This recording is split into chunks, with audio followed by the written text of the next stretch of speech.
Nag-take oath po ba kayo kanina, Ma'am Riza? Sige po. So, Mr. Chair, si Ms. Riza po ay dating DepEd teacher na sumali noon sa kapihan.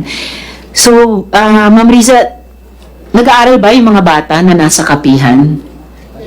Yung mic niyo po. Magandang hapon po, Your Honor. Yung mga bata po doon ay hindi nakapag-aral. Okay. Mismo po yung anak ko, pagbaba na namin sa patag, doon pa po siya nakapag-aral. I see. And ma'am, bilang dating teacher, ano pong assessment nyo sa mga learning abilities ng mga bata na nandoon pa sa kapihan? Halimbawa, marunong ba silang magbasa? Marunong ba silang magsulat? Kanina, iniyakan ni Elias Renz na at 12, hindi pa siya nagsusulat. Marunong ba sila sa arithmetic? Yung ibang bata po, ma'am, na nakapag-aral sila before pumunta doon sa bukid, marunong silang magsulat at makapagbasa. Pero yung mga bata from age 5, hindi na po sila marunong makapagsulat at magbasa. Okay. At mga ilan kaya yung mga batang sa ganung age range mula 5 pababa?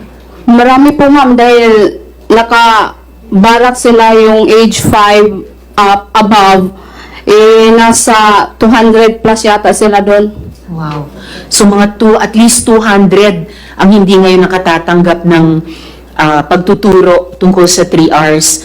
At tama nga kayo, at age 5 or a little above that, talagang nasa barracks na sila. Sinabi po ni Sir Jen kanina na yung pinakamababang antas ng Soldiers of God, yung fetus, ay 6 to 7 years old lamang. Ma'am, sabi po ni... At saka ma'am, dati kayong teacher, paano napapayag kayo na hindi makapag-aral yung sarili niyong anak? Dahil ipinagbabawal na po ni Senior Aguila, ma'am, yung pag-aaral. Dahil pag nag-aaral daw yung mga kabataan namin,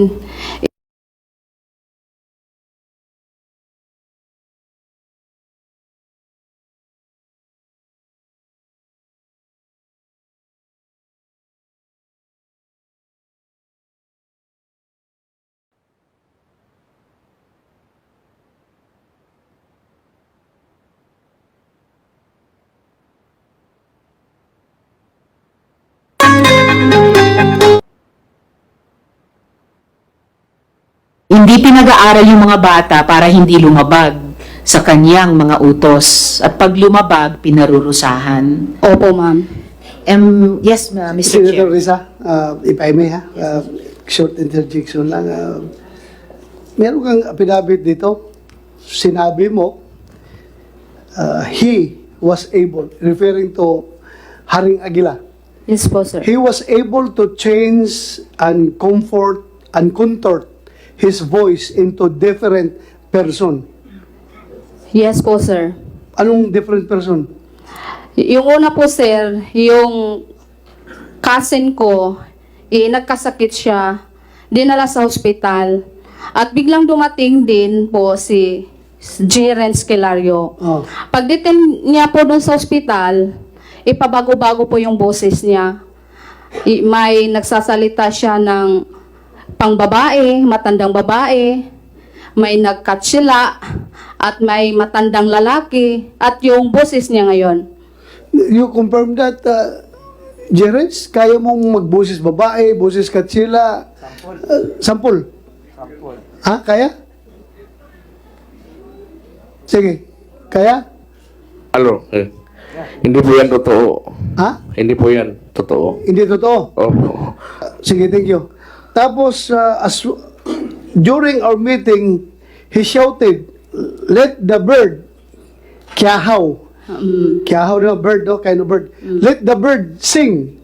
And unexpectedly, a bird sang. Yes po, sir. Totoo yan. Kumanta Opo. yung, paano?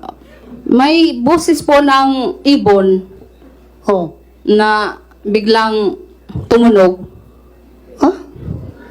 There was a time that galing sa kanya o galing sa ibon. May ibon talaga dumating na kumakanta. Sabi niya, tingog langgam kiyahaw. At may tumunog na naman din na ibon. Okay There was a time that it was raining hard, and Senor Aguila shouted, "Let the rain stop." And indeed, the heavy rain stopped. Since then, we really became die-hard believers because of his supposed powers. Yes po, sir. Huminto talaga ang ulan, pagsabi niya. Baka accidentally lang po din po, sir, yung... Bakit ka naging die-hard? Noon po yun, sir. Ano yun? Yung sobrang diehard pa. Kaya nga po huminto ako sa pagtuturo. Okay, thank you. Senator Risa, go ahead. Salamat kayo, Mr. Chair. At ma'am, sabi din po ni Mr. Galanida, gusto daw nila magtayo ng school. Ano pong tingin nyo doon sa planong yon? Ngayon lang din po sila nagplano na magtayo ng school nung pumutok na po yung kaso, ma'am. Bakit ganun yung timing? Sabi nga nung ibang tao na nandun pa sa baba, sa bundok, parang cover up ba? Yung cover up na hindi sila matatawag na kulto doon. So, pati yung pagtatayo ng school na ipinagbabawal naman ang mga bata makapag-aral, ngayon gustong gawin para i-cover up yung Opo. mga akusasyong iniimbestigahan. Opo, ma'am. Saka ma'am, ano exactly yung pinangako? Ano exactly yung pinangako sa inyo ni Senyor Aguila kaya kayo sumali noon? Pinapangakuan po kami, ma'am, ng langit. Pag makasunod po kami sa kanya, lahat po kami ay mapupunta sa langit. At yung hindi sumunod dun sa kapihan, ay pupunta kami sa impyerno.